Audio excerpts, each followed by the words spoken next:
Welcome back. In this video, I will show you how to import GSTR2B in TallyPrime easily. If you want to download and import your GSTR.B data into TallyPrime for GST reconciliation, the process is simple and only takes a few steps. So let's get started. First, open TallyPrime on your computer. Once you're on the gateway of Tally, click on Exchange at the top. Now click on GST. Next, select Download GST Returns. If you haven't logged into your GST account before, you'll need to do that first.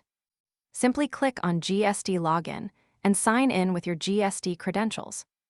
After logging in, click on Download GST Returns again. On the next screen, click on Configure.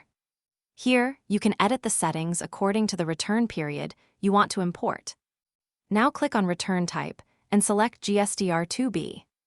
After that, select the return period by choosing the month or period for which you want to import the data. Next, change Download Return from No to Yes. Once everything is set, save the configuration and start the download. TallyPrime will download and import the GSTR.B data into your company. Now, to view the imported data, press back and return to the gateway of Tally.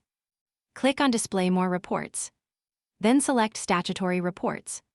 Next, click on GST Reports. On the following screen, select GSTR2B Reconciliation. Finally, choose the same return period that you imported earlier. TallyPrime will now display your imported GSTR.B data for reconciliation. And that's it. This is how you can import GSTR2B in TallyPrime easily. I hope this video helped you. Please like, subscribe, and turn on notifications for more upcoming videos. Thanks for watching.